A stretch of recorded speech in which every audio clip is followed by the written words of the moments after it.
Abajja okuva mu bitundu bya Buganda balonze obukulembeze bwabwe olwaleero. Bano abakedde ku Paalamenti basoose kuyisa biteeso eby'enjawulo ebyatuukibwako mu lutuulo olwayita. Naddala mu kudduukanya bajeti ey'eggwanga nga Buganda terekeddwa mabega okusinziira ku kifo kyayo ekituufu mu bwagaagavu ne mu bungi bw'abantu. Ekisembayo kwali kutongoza ekyoto ky'ababaka mu masaza.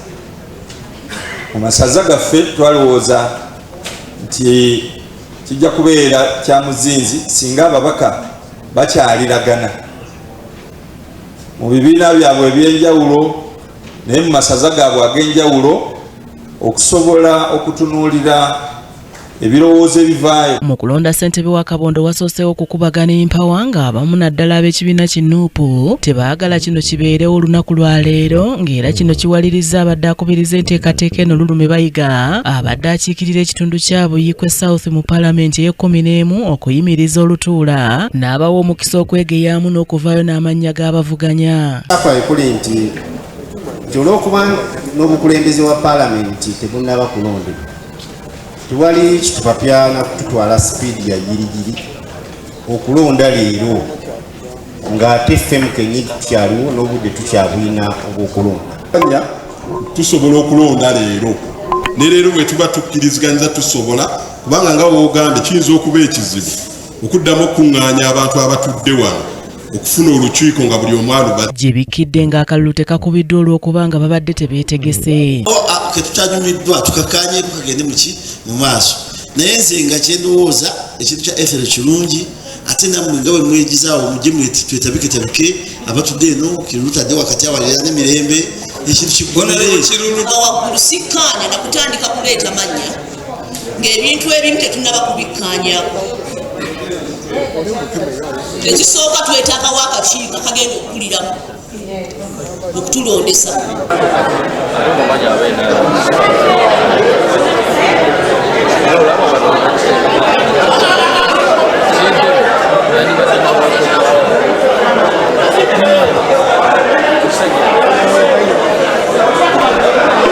Robert Migadde Ndugu akiikirira ebizinga by'e Buvuma yatutte obwa ssentebe era ng'alaze byatandikirako ng'era asoose kwetondera ababaka banne olw'omutuba gwe yali yateekawo ogw'ababaka ba NRM abava mu Buganda mu Paalamenti ewedde. Olayawulamu bibiina byabufuzi n'ebirala ate nammwe ne tubasaba nti nammwe musigale nga mutulaba ng'abakulembeze bammwe si mu mbeera ya bibiina byabufuzi.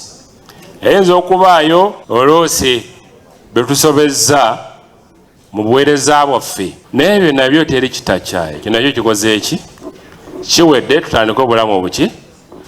Twagala tubeere omuntu omu ng'ababaka ba Buganda. Twagala kuddayo kugenda mbuga nga tugenze nga emituba tugenze nga kitwagala kugenda ng'ababaka baki ba Buganda nga tuggumidde kyetukolera kitwagala okukolera. So mbasaba tutambulire wamu. Ababaka baliko bibasabye obukulembeze obujja okukolako naffe aba NUP ate nga tujja kusobola okunegotiatinga naddala ku nsonga eziruma obwakabaka nga tebajja kusalawo obusazi nga bo eziba zivudde eri mu NRM wabula ffe abamanyi nti tukiikirira nsonga z'abantu kubanga tugamba nti people power our power ate nga abapipa aboffe abali mu Buganda be batuula mu bwakabaka waffe wa Buganda tusuubira nti olukiiko luno lugenda kutukumaakuma bulungi nga terukulembeza bya bufuzi na bibiina byaffe wabula abantu betugenda okukiikirira kubanga be bakulu betugenda okuweera bulungi.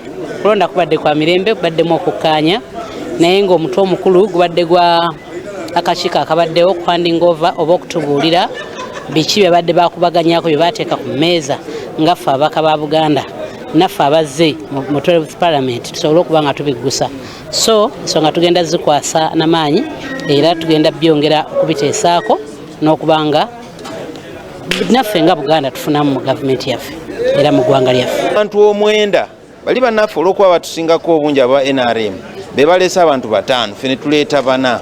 So katulowooza nti eyo consensus gye tutuuseeko ku mulundi guno egenda kutuyamba okukulembeza ensonga za Buganda okusinga okukulembeza ebintu ensonga eziva mu bibiina ebyenjawulo. So ffe tulowooza nti omulundi guno tugenda kukola bulungi kubanga ekiseera kino Obuganda lwe businga okutwetaaga era tulina okubeerawo ku lwa Buganda ku lwa Ssaabasajja Kabaka. Gwagenda kumyukibwa Dennis Ssekabira owa Nuupu ku bwa ssentebe ate Ssaabawandiisi ye Kaalwanga David owa Nuupu nga Ssese Namujuye w'ebyensimbi n'abalala. Ssebugenyi Joseph yakusakidde eggulire lino ku Racket TV amalindirire.